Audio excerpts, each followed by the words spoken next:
رب اشرح لي صدري ويسر لي أمري واحلل عقدة من لساني يفقهوا قولي واجعل لي وزيرا من أهلي. السلام عليكم.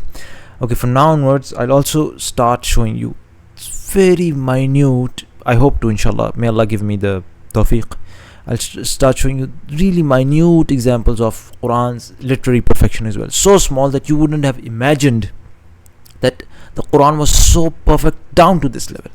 So today I'll just give you a very, very small example. This is verse 16 of chapter 72, Surah Jinn, from the Qur'an, which says, A'udhu billahi minash shaitanir rajim. I'll read the translation. Had the deniers followed the right way, we would have certainly granted them abundant rain to drink. However, chapter number 5, Surah Ma'idah, verse 66, it says, had they observed the Torah, the Gospel, and what has been revealed to them from their Lord, they would have been overwhelmed with provisions from above and below.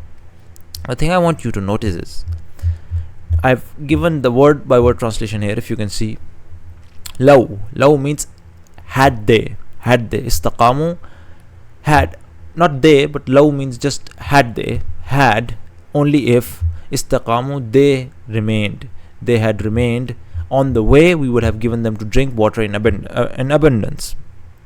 Now here we just simply say had they remained, right? There's no stress on them, there's no stress by saying had they specifically remained. However, see this verse in Surah Ma'idah, chapter 5, verse 66. Had, certainly they, specifically they, this annahum is specifically focusing on them. Aqamu, had they stood firmly, had they established or observed the Torah and the Injil, right? Now I want you to notice, why is there an extra stress on them here? Like, had they, specifically them, they stood firmly by the Torah and the Injil. Why is stressing on them, whereas there is no stressing on them in Surah Jinn? You can see there is had they remained on the while. That's the question I want to ask you, and I want to answer this as well beautifully. Look at the context. This is the verse saying, had they followed the right path, the deniers followed the right way, we would have given them abundant water to drink. Now, not focusing on them means there is more of a open invitation that anybody in the future as well, keeping the rule general, stays on the right path, we will give them in abundance to drink. But here specifying they, why? Because this is not, it doesn't necessitate for everyone, because the reason it does not apply to everyone else is because it's saying had they stood firmly by the Torah and the Injil. It's only for the people of the Torah and the Injil. It's not for us, because now the book that has to be followed is the Qur'an. So now it's not specifically for all of us in general. It's for those who were given the Torah and the Injil and they did not stand by it and they did not establish it. It's saying, had they specifically done what? They established the Torah and the Injil. Subhanallah. When it's about the specific people, it focuses on them, and when the Quran wants to keep a rule general, it does not focus on them, meaning there is more of a broadness, or the rule is more general. Subhanallah. This is what I want to try and show you, that even down to this level, even adding a small area of stress, where to add stress, where not to add stress, even down to this level, the Quran is 100% perfect. This is what I want to show you. I want to create that conviction in the heart that I always tell you about. I don't want you to live on that inherited faith. Rather, I want you to see that the Quran has nothing extra and nothing missing. It's right on spot. It's hitting the bullseye. There is no probability of a mistake.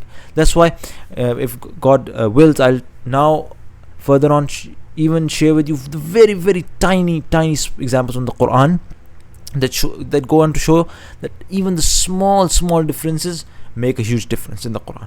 And that's why, to create that conviction, because you see, one of the reasons for conviction is this is something that came to my mind before this video, that what does conviction do? It helps us act. For example, if we get up every day in the morning and we open the water faucet, we are sure that water is going to come out. That's why we confidently open it and put our hands below it. Or when we turn on the air conditioner or the fan, we have a conviction it's going to turn on, we turn it on. Or let me give you another example.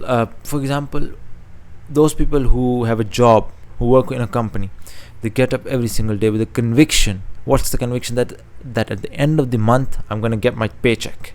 That's why they act accordingly. They get up confidently every morning. They get dressed up. They go to the office. They work hard because they're confident they're going to get this paycheck.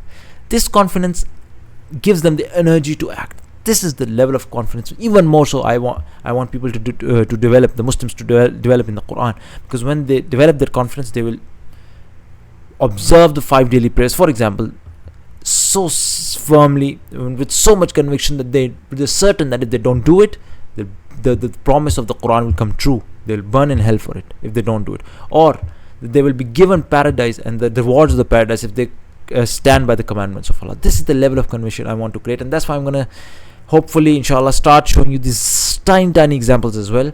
The Quran down to this level is picture perfect. Not a single error in the Quran. May Allah give us the complete conviction in the Quran as the word of God. Subhanakallahumma wa bihamdika ashhadu an la ilaha illa anta astaghfiruka wa atubu ilayk.